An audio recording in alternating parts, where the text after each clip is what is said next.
Hello. Hey, guys! Oh, now we are confused who's going to start this That's what video. happens when you have All three right. people. Yeah. Hi, everyone. Welcome to another episode of SG Explained. As you can see, today we have 3 people, not just 2. Or as The you usual. can hear if you're Yeah. listening to us on Hey, podcast. maybe we should make you a permanent member in Maybe. SG Explained. You know what? I wouldn't mind, honestly. Really? Part of the SG Explained family. Okay. Are you willing to commit every Monday to this? Yeah, of That's course. the most reluctant I've heard. No, that wasn't reluctant. If you're watching the video, you can see my expression, and it's very genuine. Okay. Okay. Right. Sure. Right. We'll probably have to rewatch that to actually verify that. Yeah. But all the guys who are watching it right now can actually verify for us. Was this guy being genuine? But anyway, that's not today's topic, right? So today, as you can see, today's topic is, let me just take a look. Is a public order act good for Singapore? All right. I think everyone, I don't know if you guys seen the recent approval of Nas Daly's fan meetup just over the weekend. Yeah. Has sparked some debate over the use of the Public Order Act. Some netizens have split over discussions of biases and unfair practices, as well as the relevancy of the act in Singapore in society. Right. Yeah. Right. So what we're talking about is the Public Order Act, right? Okay, the POA. for POA, short. that's right. POA. Principle of account. No. But we're talking about the policy, not the subject. That's why. Yeah.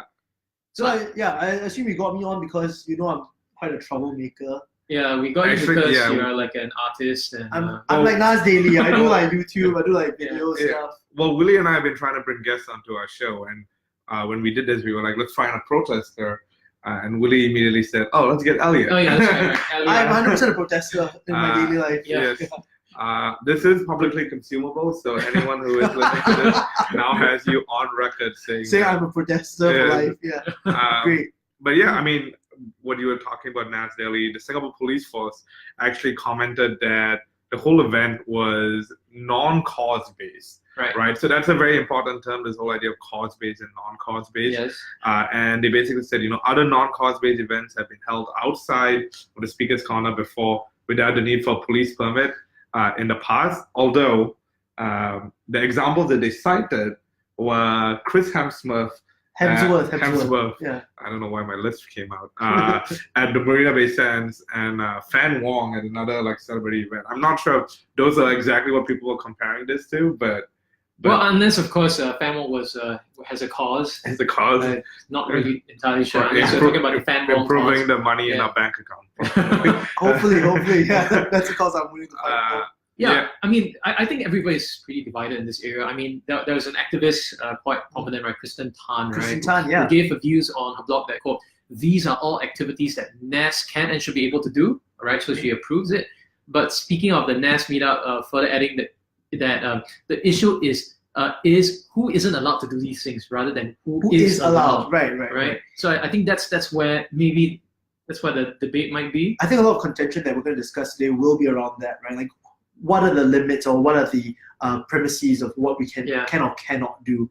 And historically, where has this sprung from as well? Exactly. So before we get into the string of all discussions, and maybe I think maybe let's just have an understanding, what are your views, Rovik, about the POA and The Public Order Act. Yes, exactly. Or principal accounts, because I don't really like either. Yeah, of course, we're talking about You don't like either. Very good. So Uh, you're against, is it? I have critiques and questions about the Public Order Act. Okay. I mean, the main thing is, as with most policies in Singapore, there are certain areas where I like ambiguity and I like a degree of discretion.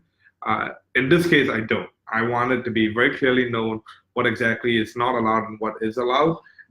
And that allows us to understand exactly where the priorities are.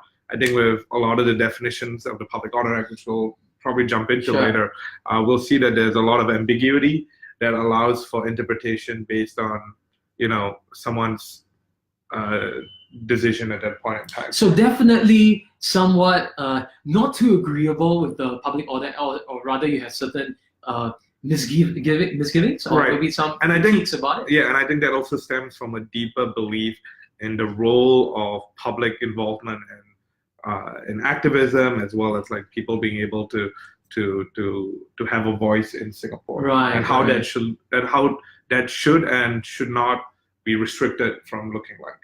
Yeah, I Right. see. I see. Right. And how about you, good sir? You good activist? I mean, artist. I'm pretty cool. I mean, even as an artist, I'm pretty cool with like the Public Order Act. So far as it's been used in Singapore, I don't think it's overstepped its boundaries most of the time. And even when it has happened, it's like for these really fringe cases, or there are times when I feel it can be justified, or at least argued that it's useful in Singapore, Right. in the current context at least.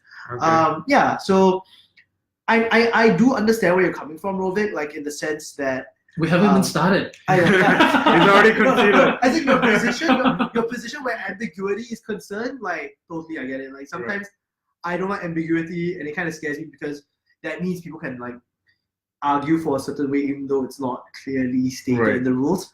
But until I'm proven wrong, I'm pretty much chill with a lot of things. Okay, let's prove you wrong. Let's go. Anyway, just to re-highlight for those who are just watching, today's discussion is a Public Order Act good for Singapore? But of course, let's of course define what we mean by good here. Okay. All right. So there are two areas that we're talking about good. One is called social progress, and the other one is called social stability. Right. Right. So is a Public Order Act good for Singapore in the areas of social progress and social stability? So that way, it's easier to talk about the subject rather than staring over the We're shoulder. talking about social progress in terms That's of like us as a country developing, or like us as our sensibilities. It could be social progress as an individual or social progress I see. as a whole. Okay. It could be social stability as an individual or as a society, as well. Okay, cool, Right? cool. So I think to that degree, as long as we fit these two things, then I think it's worth a discussion as well. Okay, cool. But first, before we go on, everyone, if you have a view or just a random thought on this discussion, please leave a comment below and we might just talk about it in this video. All right? So anyway, the first thing we want to do, of course, is to let everybody know what exactly is the Public Order Act, right? Okay. Before we go into a really heated discussion, I suppose. Right. I hope it's okay. I know it will definitely be a heated discussion. Really? There's Rovik and I on this thing already. Okay, so, sure. So what is the Public Order Act? The Public Order Act was passed in Parliament and came into effect in 2009. Mhm. And the Act regulates assemblies and processions in public places. Right. Provides powers necessary for preserving public order and safety at special event areas and public places. Right. I just realized that the Public Order Act is celebrating its 10-year anniversary.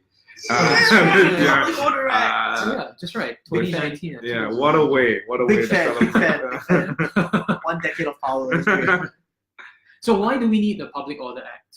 Well, there are a lot of reasons why we need the public order, or at least outlined by the powers that may be. Okay, so anyway, what we're reading on from is actually from the Ministry of Home Affairs site as well. The definitions of what MHA. POA. Yeah, Okay, that's cool, right. cool. So the Public Order Act is part of a continuous review of how we manage the desire for public expression. Okay. It provides us for the individual rights for political expression Okay, political without expression. compromising society's need for order and stability. Okay. And there are a few ways they do this, right? Okay. First, they distinguish between activities with inherently higher public order risk from those with lower risk. So Okay. if something is more threatening, then of course they want to step Sure. in, right? Of course. They'll distinguish those things. Right, right. Secondly, it's a way to empower the police to effectively intervene and diffuse dynamic situations on the Right. ground, with options to calibrate such interventions in an appropriate, measured, and balanced manner. So Okay. they might, like, stop you from filming certain things, for example. Oh yeah, that's right. Yeah. So they can kind of step in and say like, hey, please don't film this area. It's top secret or whatnot. Okay. Yeah. Or this might be causing some problem of safety, public safety as well. Yeah, public safety, distress. There's a whole bunch of things that can come into play. Mhm. Next part is that they try to make clearer, as part of the application requirement, the public order grounds by which police may approve, reject, or cancel an application, and the procedure of appeals. Okay. Next, they allow the police to distinguish between cause-related activities, as you Yeah, mentioned we just talked about now, that daily. and social, recreational, or cultural activities, so as to accord them different extent of regulatory oversight. Right, yeah. right. Right. And the last one being And the last one, they will set out clear and transparent frameworks that can be evolved over time in tandem with social changes. okay. So I mean, Robert, we talked about the fact that there was some ambiguity to this. Do you think that by reading all these positions that I think the MHA was actually citing, do you think this is defined enough, or do you think that there needs to be more definition? Well, so key things, right? What is a cause-related activity? Right. Right. Second thing, what does it mean to effectively intervene and diffuse dynamically situations, right? There are different degrees of intervention, and your choice to intervene needs to be rules based almost, right? And I think a lot of times there's the degree of discretion that I personally am not sure like what exactly that it's based on. Sure. Right. And we'll talk about it, right? Because I think what I do appreciate about the Public Order Act is that it is not incredibly original. It is in fact a successor to two different acts, right? The first act that it's a successor to is the Public Entertainment and Meetings Act, which both of these acts, by the way, are still in implementation. So the Public Entertainment and Meetings Act, or PEMA, and the other one is the Miscellaneous Offenses, specifically the Public Order and Nuisance portion of the act. So the Public Order Act takes PEMA, takes the Miscellaneous Offenses Act, takes what overlaps between them, and tries to provide a consistent legal framework for both of these acts. Right. And in some ways, what I appreciate about it is that it's basically saying, look, these two acts weren't that clear. And they had a lot of overlap. I'm going to try to make it clear. Exactly. Right. Yeah. So it is an effort, I understand, but I think the whole spirit of it is still in that area of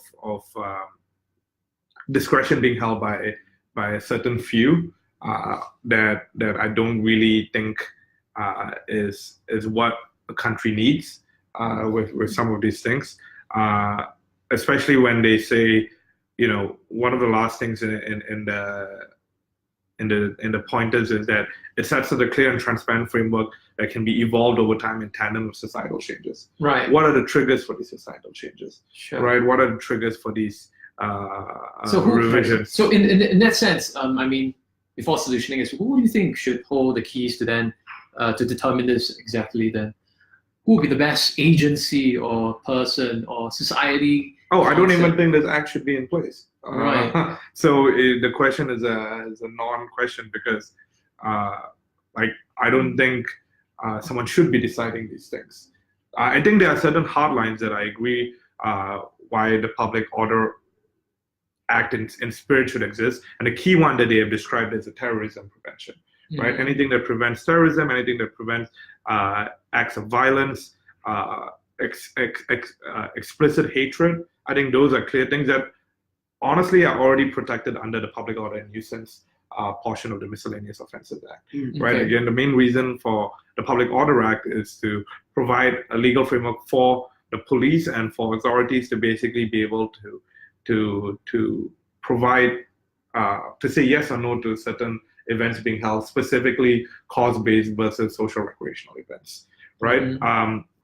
So one of the key things that it says is that there are a number of activities that are already exempted from the Public Order Act that have probably are the same activities that have been exempted under the PEMA and the Miscellaneous Offences Act, right? So these are, you know, fundraising events, these are sporting and recreational events. So all of these things that are basically, you know, theoretically by definition of Public Order Act supposed to fall under it, they have already been accepted as exempted, right? The likelihood of a sporting and recreational event causing destabilization or public instability, public outcry is very low, unless someone upsets a team all of a sudden, which I... Yeah, you can have like a black metal run or something. They could shut it down. Which I guess happened. Right, I suppose, I mean, this is definitely a key. I mean, right now, I mean, we're trying to define what POA is, right? And of course, one stickler to the point is actually what's the definition of a cause. Right. Yeah, exactly. Right? So, I mean, what other methods would you then decipher this, or do you think that this should be a total elimination of the word cause and should be replaced by something else as well? I mean, what would be a better adjective or descriptor or noun that would actually describe exactly something that would destabilize society in a manner that might be detrimental to society as a whole?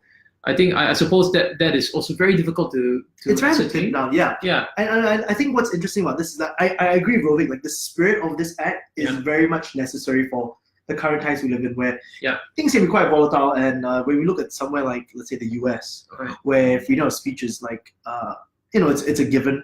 So you can spout anything you want, and the repercussions are basically between you and your peers. with something like this, you're Mm. getting the intervention of a government body or the police force to step in even before they can do that, right? Because they're vetting through with these permits and as such. So let's say, for example, someone wanted to talk about something extreme, like let's say Amos Yee wanted to hold a rally, right?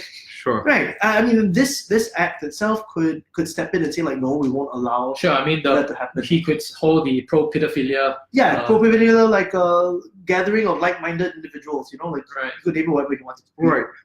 But so in this case, what happens is when you have the police able to step in and say no permits allowed, then great, we're out. But that isn't really a cause, right? You're potentially whether the word cause is right. Maybe perhaps we should be looking at a more value-based system. Right. So we're evaluating based on what they're trying to promote. A cause kind of seems like you're fighting just for a particular thing, but not really in the Right. spirit of, I don't know. Right. Why right. they want- So I mean, going back to why this act exists, right? Mhm. It's Yeah. basically it is not so directly involved with freedom of speech per se. Mhm. It is more directed at your ability to organize. Yeah. Right? Your ability to bring multiple people together in order to congregate around a certain topic, Mhm. whether it's cause-based or not. The Public Order Act basically is normally one of the three acts that will come in tandem. Right. Right. Mm. So the key question then is, are we okay with someone saying, you are not able to organize anywhere outside the Speaker's Corner? We'll talk about the Speaker's Corner later, I Sure. assume. Are you okay with someone having to say yes or no, right? Because I think the rule, I'm not too sure about it, is the rule is 3 or more as a crowd kind of thing, as long as there are more than... The rest is illegal Yeah. gathering. Oh, sure. right? An Yeah. illegal. Okay, maybe an illegal gathering is actually Yeah. 5 or more individuals. Okay, Yeah, 5 yeah. or more. Yeah. Right. So as long as there are 5 or more who are suddenly engaged in a cause-based or on, like if we have 2 more people here, Yeah. right, and we are theoretically Just short- talking about a we're just cause, We're a cause. We're a cause. Oh. right? Oh, no, we're a cause. Right. And at that point, then it becomes, then we need to apply for a permit or maybe even one step back. We are now under the purview of this law, Law, yeah. right? I don't know if that makes sense as a, Yeah. as a citizen. Now that you Right. mention it, I don't think it really does, right? One thing which I want to identify is that this law or this act is so nebulous that even we are it's a bit difficult to pin down exactly what it's trying to curtail, Right. right? Like now we're talking about something a bit wider framed about like, are we a cause? Mhm. And if so, whatever a cause it could be, directly you have this ability for the police or the government to like Exactly. And Oh, see, yeah. that is the best part about this, right? As long as we are scratching our heads, and the only people who actually understand this are the lawyers and legislators, Yeah. then that worries me even more, right? Because that means that Right. people on the ground they either have to be super educated or super like well in tune with the legal system Yeah. in order to navigate this, or they will be just so intimidated that they'll just be like, I'm not going to do Sure. anything. Or just I have mean, 4 less Or people. the other way to look at this would be we can look at what are the series of either arrest or when this public When order these- act was actually Exactly.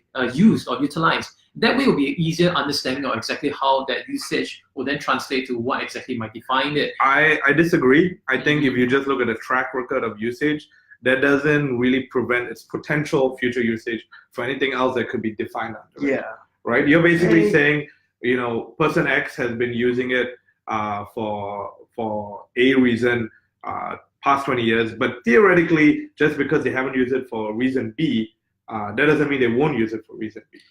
That's equivalent to saying that why, for example, the gun laws in the US should remain because they don't trust their government as well, right? for fear that they may not have the potential to actually form a militia, right, against the government. Should the government be tyrannical as well? I think it's a circular. Yeah. It might be actually a circular discussion as well when we approach this as well. But that's just my own opinion as well. Yeah. I love the government. Yeah. Way to watch your back, Elliot. Right. We got to save this debate just like but let's try to define so that we arm ourselves with more information on what exactly it is. Okay, there are actually 4 areas that we should talk about in the public order act. Yes. So that's one that is called the main features, right? It's called enhanced regulatory regime for assemblies and processions. Okay. There's one called, the second one is called special event security, in which the public order can be used. There's something called the move on powers, all right, and the last one being the filming of security operations. Okay. I think that is something we talked about earlier, right? This is the preamble. I read all 4 of those. Okay. The only one I didn't understand is why it's called move on powers, but we'll get to that. Okay, sure. afterwards. Yeah. Sure. Okay. Well, yeah, and I think it's probably important for me to clarify that when it comes to the last 3, Yeah. right, filming of security operations, move on powers, and special event security, I'm actually okay with those, right? I think because again they align a lot with the ideas of like terrorism operations and a lot of this stuff. I think it's the first one, enhanced regulatory regime for assemblies and processions, that I think a lot of people, not just me, have a lot of questions about. Right, definitely. And I think definitely something that if you guys are watching, please also air your views about how you think, what areas of the POA is actually something that you think it's a little worrisome, or maybe something that you're supporting. Please write it down in the comments as well. Maybe let's get on to the definitions of the first one. We talk about assemblies and processions, right? Right. So this is from the MHA website, but let's just take a look. Let's read it out, right? In the past, cause-based activities were regulated together with recreation, social and commercial activities. I really talked about that, right? And you talked about PIMA as well as MOA, right? Yeah. So the Public Order Act rationalizes both the PIMA and MOA to provide a consistent legal framework for these activities. All cause-based activities are not regulated. Right. Now, how would that affect you? I think they were giving examples, right? So any individual or group who wishes to organize an assembly or procession to A, demonstrate support for or opposition to the views or actions of any persons, group or persons or any government, publicize a cause or campaign, or C, mark or commemorate any event, must apply for a police permit at any neighborhood police center or via a police website. So this is his definition. How would you not say that's ambiguous, Right. right? So demonstrate support for or opposition to views or actions of any persons, group of persons, or any government, right? I think a lot of what a lot of people were critiquing Nas Daily about, or rather his event about, was he was very explicitly in support of the Singaporean government, right? And a lot of people basically were saying like, well, what do you want him to be, like, not supportive, right? But then that is a good question, right? How come the only time when the Public Order Act kicks in quite explicitly is when you're critical of something, but when you are supportive of the Singaporean government or the Singaporean nation, while I'm supportive of the Singaporean nation, I still think that the act should be applied in equivalence both ways. Well, I don't necessarily understand whether Nas Daily was actually in support of the government or in support of what he sees as efficiencies within the country. I think. Well, he pretty explicitly said multiple times his support of. Really? Yeah. Really? I remember him going, "I love Singapore." That's Oh, I don't think. Yeah, at least for myself, I really haven't heard him. Well, you explicitly should, saying- right? So you watch the Yeah. videos, Yeah. and you will see that he basically explicitly calls out the government as a big reason for a lot of these things. Yeah. Right. Okay. And again, I'm not saying that he's wrong. Right. He is perfectly within his rights to do it, and I would agree. Right. I would agree that the Singaporean government is the reason for a lot of these things, but it is also, by this definition, demonstrating support to the actions of a government. Right. So Were you at the rally this weekend? no. I'm actually curious to know, like, what when he didn't have to apply for a permit, right? But what did he say? Like, he's like, hey guys, I'm having this like meet and greet. Well, yeah, it was like, I'm gonna. So I actually went to do my research. Yeah, and yeah, kind of find out. Yeah, most of the people who commented that they were there supported him because they loved his videos, travel. Yeah. Right. Yeah. He So, probably didn't go there and go like, hey guys, by the way, the government, bagus guys.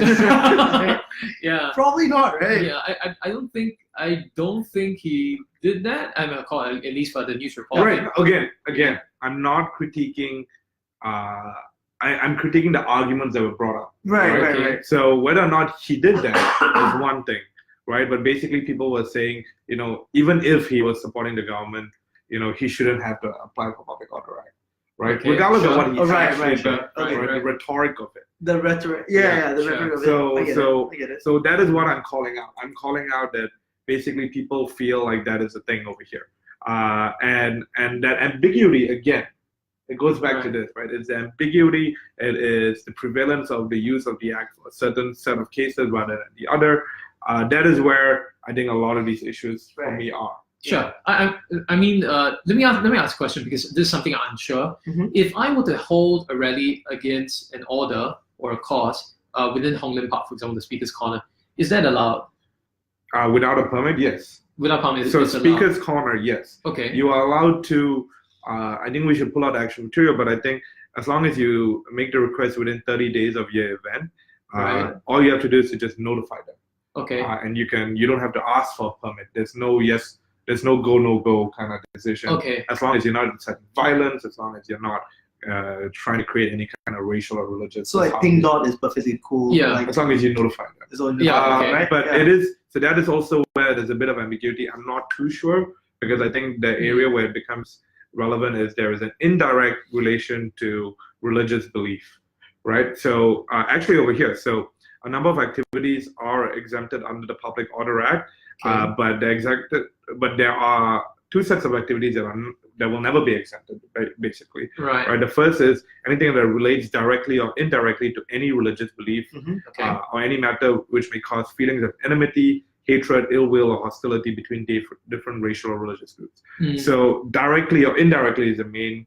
phrase over here. Right. So even though Pink Dot, regarding Section 377A and LGBT people in Singapore is not really a religious thing Yeah. directly. Sure. It is indirectly intertwined with a lot of the moral. Sure, but Rules. once again, it's an allowed cause within the Speaker's Corner, correct? It is an allowed cause.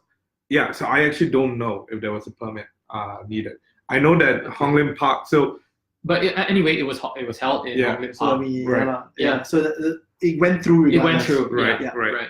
I mean, we kind of have to de-link, right? The use of Hong Lim Park and the use of the permit, right? So Hong Lim Park is a venue that you can use, and in Hong Lim Park, the rule is that you don't need a permit as long as it doesn't touch these things, right? Religious, racial Mhm. belief, or Sure. terrorism, Right. But if you happen to touch something with certain of these sensitivities, then maybe a permit is needed, right? Okay. Even though you're using it at Hong Lim Sure. Park. Good That's what I'm point. I trying to mean, deal viewers, with. if you know whether this particular thing requires a permit, please leave a comment as well. Right. I think it's something we got stuck right here. Right. But I think that also maybe the Public Order Act is its jurisdiction is kind of like out of the Hong Lim Park, is it? Yes, so it's Right. everything It's except Hong Lim yeah, Park. it's for extraneous activities. Right. Yeah. So in that sense, I mean, it boils down to one question, which is why is there a Public Order Act and the existence of a Speaker's Corner? So the Public Order Act, again, focuses on your ability to congregate, right? And it says that if you want to assemble and organize Mm. in any form, then the key consideration is public Yeah. stability. Yeah. Right. I mean, I imagine like an Occupy Wall Street thing in Singapore, and you won't do it at Hong Lim Park, but Yeah. then so you to congregate at the CBD. So that one definitely a permit, right? Right, definitely Yeah, a permit, okay. and most probably rejected. What? Yeah, Oh. I can. Yeah, but planning it if already. you want to do Occupy, I don't know, Occupy Hong Lim Park, Oh, that's totally that's right.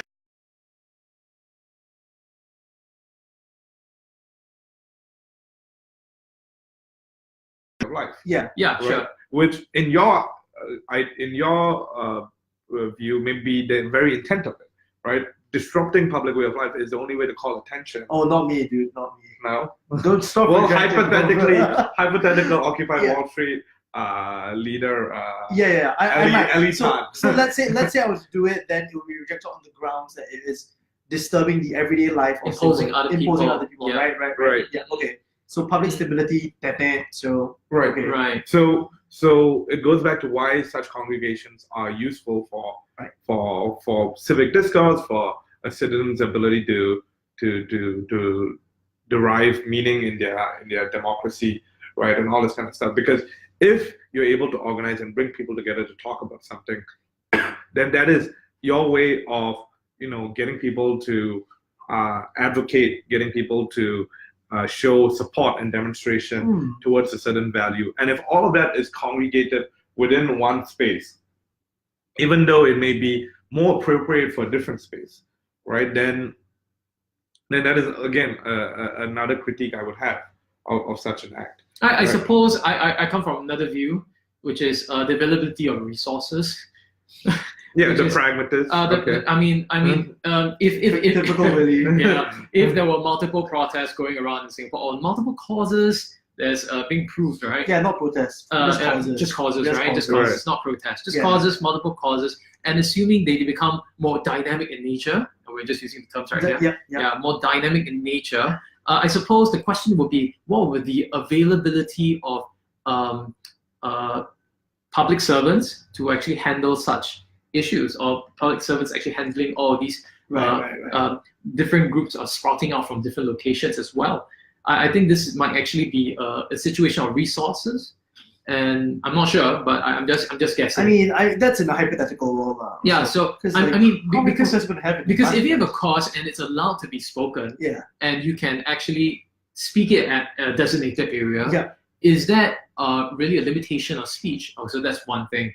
I mean, like, and by virtue of the fact that being able to then have causes in multiple areas, would that be not being able to? Is that a restriction in itself? So is your voice actually heard?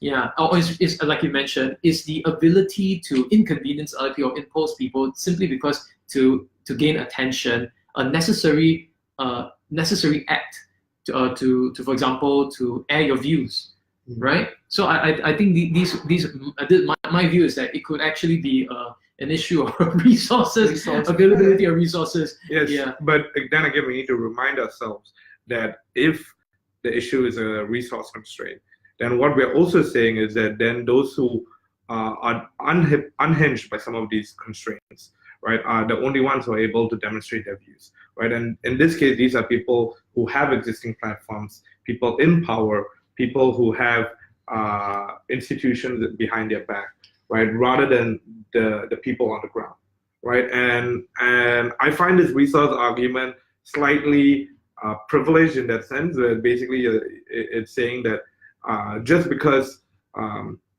it is a matter of a hypothetical constraint, then at the end of the day, we're going to curb some of these freedoms across people.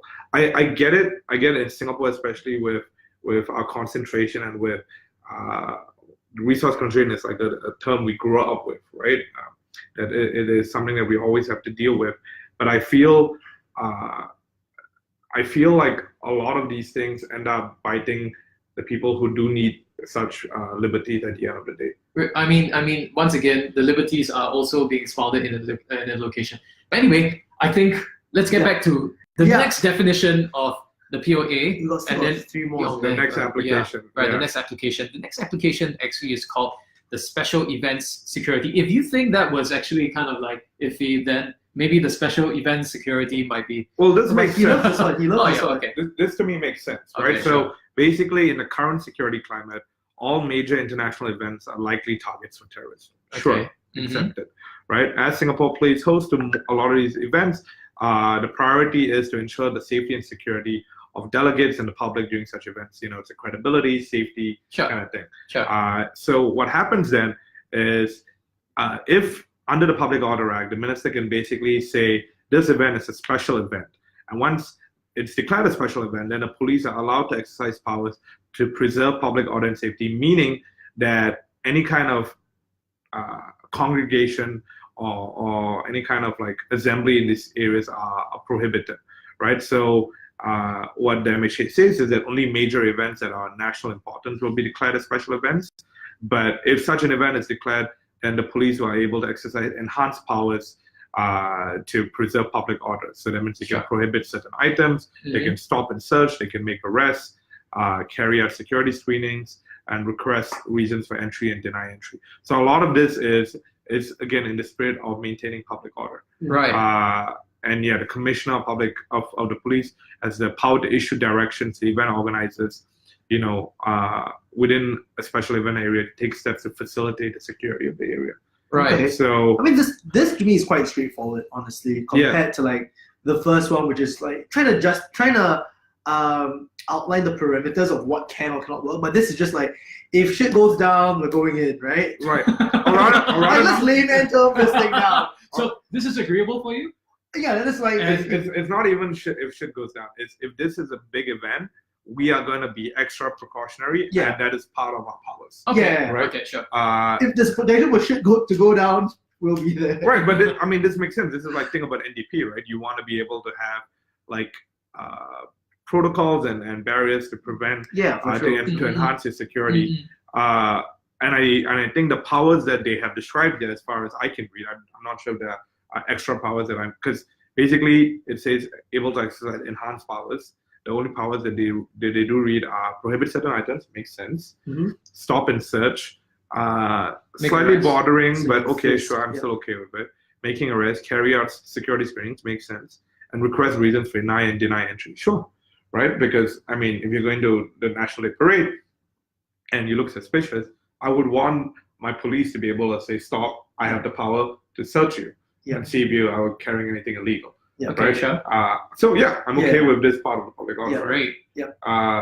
And the key thing is that it has to be declared a special event. So this is not any go-lucky, like someone's running, a 2.4 kilometer run, and then the police is like, he looks suspicious, I'm going to do something. Right. If I were to look at your phone, it's Yeah, really I know. spectacular. And Nash Daily is not a daily special. Or It's not a something. day special. It's Yeah. daily. It's just it's quotidian, dude. My definition of the name.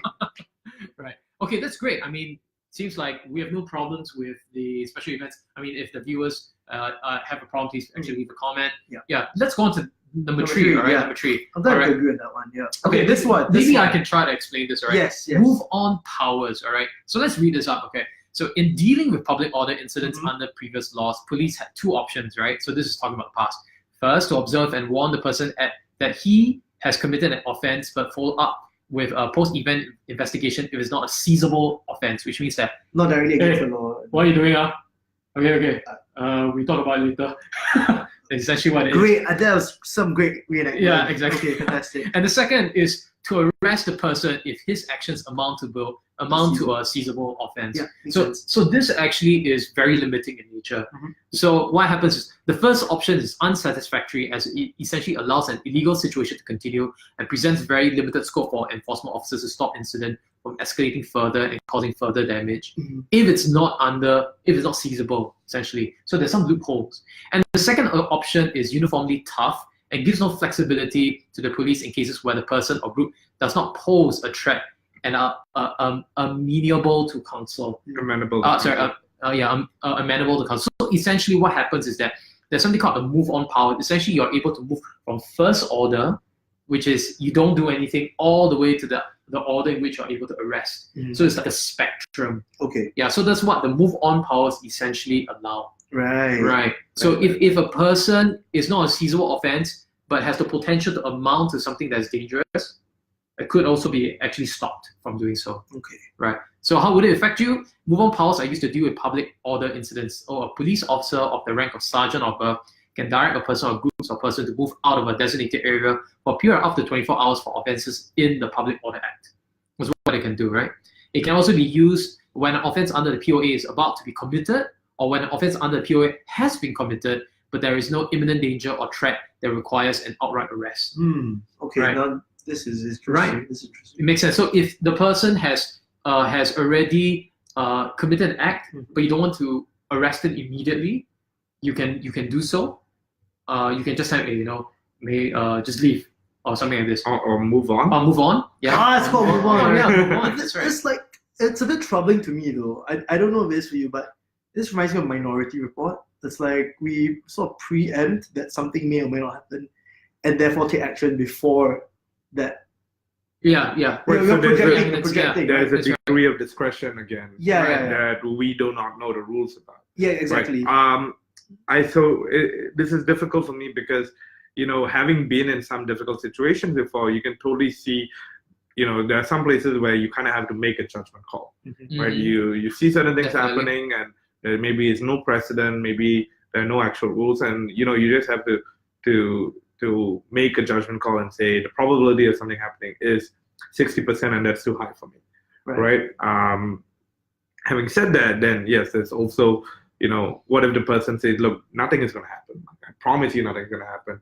But the Right. police are basically saying, well, I think something's going to happen. Yeah. You know? I mean, like, I'll give you a good Yeah. example. It's like the when they came to Singapore to play, right, they had some songs that they couldn't play already. Right. That was like when they applied to come and play here, it was like, okay, these songs, a bit of religious sensitivity, we won't play them, and basically got approved. But then when they were here already, and then it's like, well, now the danger is on the rise, or at least they perceive it that way.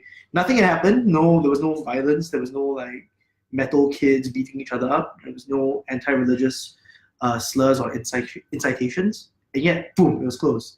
I mean, that kind of seems in a similar vein to me. I'm not saying it's the same, but right. I think it's a You should watch vein. our previous episode, man. Yes. Which I obviously have it on my podcast, which I just haven't got to yet. And guys, download the podcast when Very important. On Spotify and iTunes. That's it. Right. So definitely not a cause because we're trying to promote our podcast. No, of course not. Only two of us. We're not big enough to be a cause yet.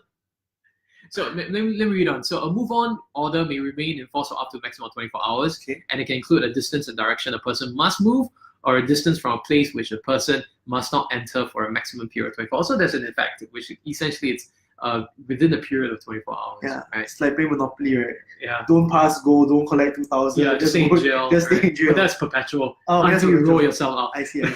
This year, this ends in 24 hours. Okay, fast. Right. So an offense occurs when a person without reasonable excuse fails to comply with any direction of the police officer. The move-on order will be in the form of a written order. It will be accompanied with a map demarcating the area for the person to move out for. So it's pretty official. If you think of, I mean, because hey, you got to move out. Wait, hold on, all right? Let me just write the follow up. Okay, let me just draw this map. All right. Give me the Google Map instructions. All right. Like turn right in All right, 200 guys. meters. Now, I took the last 20 minutes drawing this out, so you better. You better follow it. Okay. Interesting. Yeah. Very So interesting. essentially, that's move on powers. Yeah. Okay, the next one I think that's close to us is the filming of security operations. Yes. So filming, all those are filming. We're right all now. in the production Yeah. industry. But it's a security operation. Of course. Why, you alright. didn't think I Yeah, was what do you security? think we're not security? No. Isn't this a I don't think security, No, dude. no way. Yeah. Well, so when it comes to filming of security operations, there are some specific situations where recording an ongoing incident can potentially jeopardize the success of security operations or the safety of officers.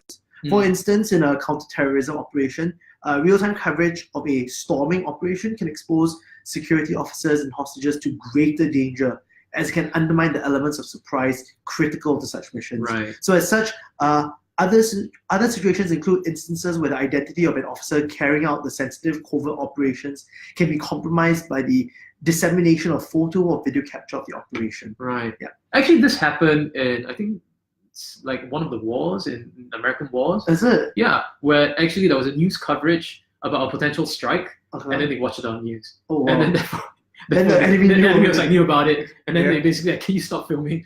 I mean, because you're it's jeopardizing our the operation. same thing with Yes, like a bunch of like when there's a kidnapping or hostage situation, then they also prohibit the filming because they know that if the hostage holder, the kidnapper basically knows that the police are coming in from TV. Yeah, exactly. From which direction yeah, as well? then it doesn't make sense. That's, So, like, Yeah. that's such a good episode of CSI. man. Should do it, man. I think there are many shows about that as well. Yeah, there where, must be, where, there where, must where be. the criminals are actually watching TV. Oh, I see. It's like, okay, I have the rule, shoot on. So then this particular officer goes like, no, don't film, no, don't Get out of here, you pesky journalist. right. So this act empowers a law enforcement officer to direct any person to stop filming or take photographs, so that they can't exhibit or communicate whatever they've taken to prejudice the effective conduct Right. of an ongoing operation. Mhm. So this makes sense. This isn't too controversial, I feel. Right. The only way I could see it being controversial is someone says, we should have a freedom, to freedom of information kind of thing. Yeah. But my personal belief in an idea of freedoms is that all freedoms must come with responsibilities, but freedoms need to be given. Yeah. Right. So that means, like, in this case, the responsibility is that you don't compromise an operation. Sure, but security I mean, operation. I'll say on the other hand, which is, for example, what defines a security operation, Yeah. right? Yeah. So if, for example, if somebody were to believe that their rights were being jeopardized and not allowed to film, then Okay, that's yeah. right. So we'll give an example, right? Mhm. Like, for example, and this is an American example. Mhm. I hope it never happens in Singapore, but it's an American example. When a a minority citizen is being frisked for guns, for example, or drugs, and the other person wants to take a video just to make sure that there's no abuse happening, right? Would that be covered under this? Yeah, I think that's Willy's issue as well, Exactly. because in this one it says an ongoing incident that can potentially jeopardize the success of security operations or the safety of officers. Like that in itself can be spun in a way. It's like, well, what line is it an ongoing operation? What the example that we give in this one, the instance, is like a big counter-terrorism operation. Right, and I think that's the spirit of it. A security operation doesn't Yeah. really make you think of like a small stop and search Yes, kind of exactly. thing. But you could, But it's theoretically because it's not count it. Yeah. exactly. It's not phrased in such a way that it's only applicable to big official military or police force Right. anti-terrorism threats. Right. This is basically as long as it can be seen as an ongoing incident that jeopardizes the success of its operation and the safety, in particular, of the officers themselves. Right. This is not only just citizens, but it's particularly here. I mean, safety we've officers. seen, for example, I mean, I've seen during traffic incidents where maybe the traffic police or even a regular police officer is interacting with someone who's broken a rule or law. The person will whip out a camera and start filming it. Yeah. I've not seen the police officer say, "You can't take a photo of me." Yeah. So I think in the most part, we should be okay. I think the good thing about most of these laws is that when they are being debated in Parliament, a lot of that is what is being used in the courts to justify if it's the intention of the law or not. Fantastic. Sure. But I mean, going on to the same point from the beginning, right? The powers that be, right? I mean, if they were to be tyrannical, right, wouldn't the definition of a security operation will be something that will be in contention, right? Oh yeah. Yeah, right. So I suppose the question is then who will be the governing person or agency that will govern the overlooking, for example, this particular law? Or should an individual or an authority or a group or society be the people that actually make a judgment in this area? Absolutely. Yeah. Absolutely. It should just come down to these three guys on the podcast. I think. I think so too. I define security. The one thing that I found interesting is that there is one avenue of recourse, or one available avenue of recourse that we know of, which is the Advisory Committee for Move On and Filming Orders. So basically, the subscript that is written is, while we remain confident, we meaning MHA, confident of the professionalism and objectivity of our law enforcement officers in exercising move on and filming powers, we have taken in feedback and set up an advisory committee for move on and filming orders to provide an independent view on any appeal on the issuance of move on and filming orders. Okay. So it's made up of a chairman, alternate chairman, and 3 members, and it's similar to other committees, councils, and boards that currently assist them. It's a very formulaic way that the government has approached a lot of these issues, right? Because it basically says, I recognize that you may see potential for abuse. We're going to set up a committee, or we're going to rely on the courts. That's another way that they do it, to help you prevent this. Rather than putting it into the rule of law, we'll leave that ambiguity there. Let's have some reviewers to constantly we'll have a this. reviewer, and then we'll also have a framework that evolves according to societal norm. Right? Yeah. We've done enough of these episodes where we see these patterns. It's almost like you're repeating the same thing every single time. That's exactly why we do this podcast, Willy. It's so that we can see that these patterns keep coming back. Oh, so aren't we the reviewers right now? Yeah. Who will watch the committees? Batman. Right. I mean, our ability to do this is still pretty good that we have that freedom to have this podcast and put it on live, that people can listen and realize that there is a critique that's possible. Right. And how would you do it any other way? I mean, without the existence of supposed formal committees and elected, or rather, volunteer individuals to be on these councils. Well, say what you mean, right? If you want something, put it in the law strictly, and if you want to add something to that, add it. Right? Don't create this range of ambiguity where then you create this potential fear, and more importantly, you create an inability for a layperson, someone like me, to be able to understand without taking like 5 times to read it through. Right. Sure. Let's be fair, like you're not really a layperson. Right. So maybe let's go Yeah, into yeah. certain things of where actually the POA is being utilized, right? Yeah, I think this is a good think one. that's something that we can use an example and really talk it through, like whether this example was really utilized correctly or something that is worth debating about as well. So Right. let's talk about this very first one. This one, the Straits Times, and this activist called Jolovan Wham. Wow, that's a pretty This was just this year. Pretty Well, sure earlier you're this year. saying pretty his cool name thing. wrong. Oh wow, wow, Wham, wow. Wham! It's like this, like the band, right? Yeah. Like the old school '90s. Maybe is that Right. probably- If Jolovan, if you're listening to us and we're pronouncing your name wrong, it's all on Willie. All right. Sorry. I'll take part of responsibility Yeah. for enabling him. I think nowadays you can leave like an audio clip. Yeah, behind and Just then let's record just just for him. pronounce it. Yeah. So he's an activist. So this Alright. happened 21st Feb, or at least was reported 21st Feb 2019. This was actually his fine. Right. Yeah, civil rights activist Jolovan was fined $3,000 on Thursday, that's February the 21st, I for see. organizing a public assembly without permit in 2016. So this is actually one for quite a while. Oh, it took 3 years for him Yeah. to find him. And for refusing to sign a statement he gave to the police on the case, Mhm. he was found guilty of organizing an event called Civil Disobedience and Social Movements without a permit at the Agora, an indoor event venue on November 26, 2016. Wow. Right. Right. Okay. So I think, Was this the one with the Hong Kong activist? I think this is the yes, one. that's right. Yeah. So there was a Skype call from Occupy Hong Kong. I think something like this, activist from Hong Kong who Skyped in to give his views about the topic about civil disobedience and social movements. Right. Right. And also they, I think there were excerpts or quotes from Kristen Tan's written blogs as well. Yeah. So essentially, he was fined $3,200 for holding this supposed Right. event. I mean, Yeah. The Public Order Act exists, so in this case, he should have probably realized that he needs to apply for it. Having said that, you can still debate the actual efficacy of the act itself. I don't know. I just wouldn't name my rally civil disobedience. And It's kind of long, right? Yeah. Yeah. I'm Yeah, quite like, I call it like CDSM. That's I don't be like how to do social movements in 2019. That would be, like it's much more clickbaity than. Well, this was in 2016, so. Dude, even 2016, I was more Come savvy on, than that. YouTube Come was on. already around. Yeah, right? dude, come on. Yeah.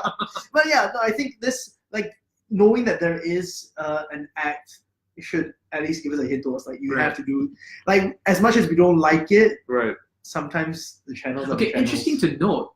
Jolovan actually inquired about whether he requires a permit, which I think it was SPF actually gave him notice, but he didn't go ahead to.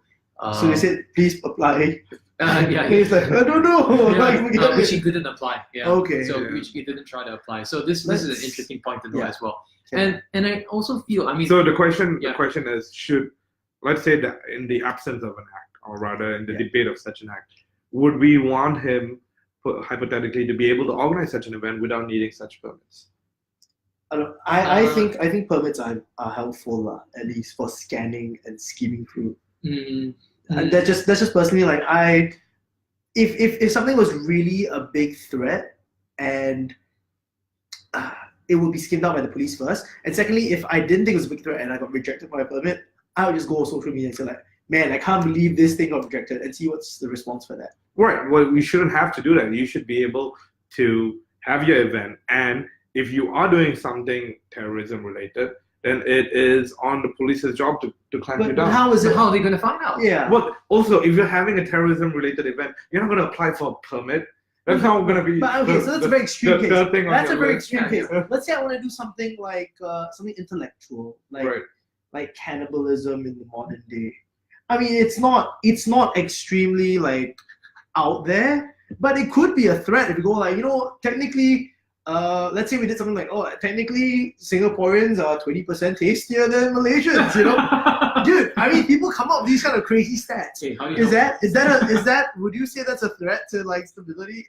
I think it would be, and I would love them to cut it out like before it goes out of No, hand. but that is exactly where you want civic organizations to be able to push back by themselves. You don't want the police to be like the yes and arbitrator no. Okay. yeah.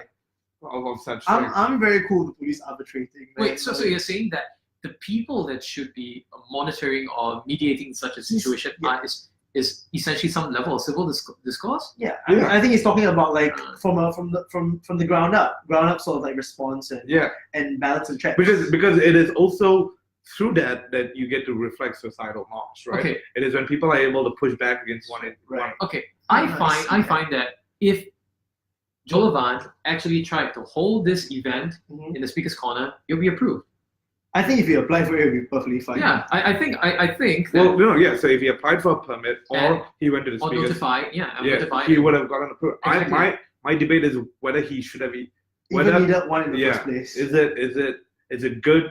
Does it actually create more good for him to have needed a permit? Oh, well, I think by the act alone of him already informing STF whether this is an allowable thing and they requesting that they submit a permit, it's already an act of certain level of understanding. I suppose I'm No. So my debate is not whether what he did was right or wrong. My debate is whether he should have even ever needed a permit. Yeah. Sure. This event, if let's say the POA was something that's being debated in Parliament rather than an actual implemented force, Sure. right? If you were to take this event, would you say that it should be applicable for some kind of oversight? I would say no. I would say yes because of resources. I would say that, for example, if every individual were to apply for some form of cause or gathering, right? Very large cause or gatherings, right? Although seemingly harmless, but large congregations that were actually happening and they are targets or they are causes for targets to happen, then we got a problem. I think the other notion is that, for example, the Pink Dot event was actually allowed to happen in Singapore. But what wasn't allowed was the fact that they didn't allow foreigners to actually attend it as well. So I think, another thing that you're mentioning here then is that this kind of permit-seeking behavior also allows oversight of the participants that are potentially going to be there, right? Whether foreigners should be allowed and all that kind of stuff. It allows that kind of influence on the things because if in a world without permits, then I could hypothetically host an event with foreigners involved, and no one would know, right?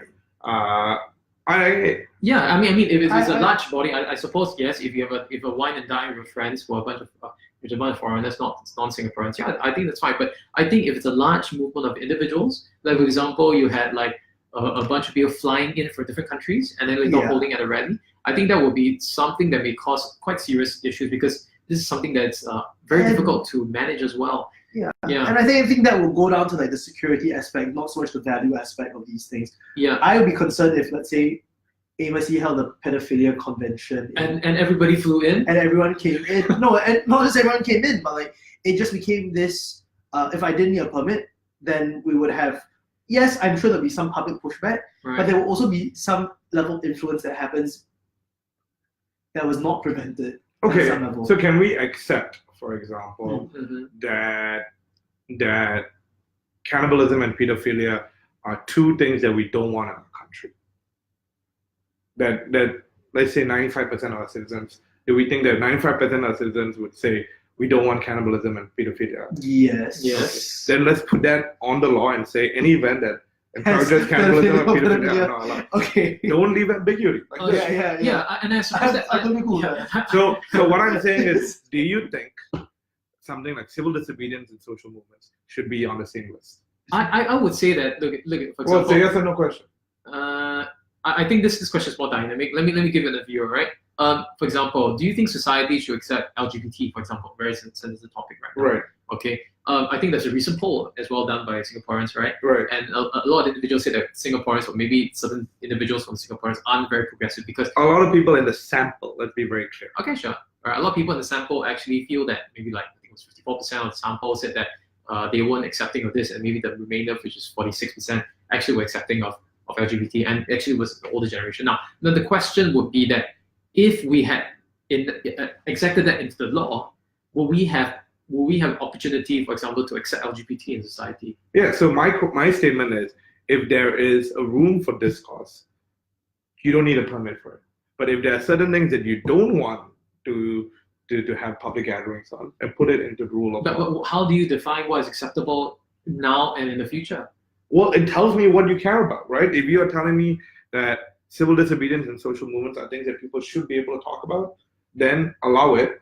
and your hypothetical argument that you've been bringing up as counter arguments, pedophilia and cannibalism, then exclude it. Well, I'm talking about extremities. Right. So things that can be disguised as intellectual discussion. Yeah. But can be a way as threatening, like, let's say, civil discourse. I'm not about stability and progress, not in the sense of what I believe in, because Right. like, I believe intellectual discussions are very important, Right. right? But I don't want it to be a case that we are using permits or the lack of permits and using intellectual discourse as a guise to Right. push agenda. That's my concern when it comes to permits and removing them. Right. Yeah. Anyway, we have come to 1 hour of our program. Damn it! I mean, That was there's so fast. much. Yeah, exactly. We're going into the heated We debate. Right? we kind of also wanted to do speakers corner in this episode, but we may have to do that. Next Okay, episode. next one. All right. I think maybe And next one Rovic, will be you should be the one Yeah. that's doing speakers Corner. corner next. Oh, Right. maybe not. If- I think you should. Guys, if you want Rovic to do the next episode or speakers corner, please leave a comment. Are we doing the Rovic episode versus- at speakers corner? Is that what you're saying? Damn Oh, straight. oh, wow. Have you Okay. notify them? Exactly. Just notify them 30 days in advance. We'll do this. Yeah, so sounds like we're having speakers corner topic in speakers corner. Okay.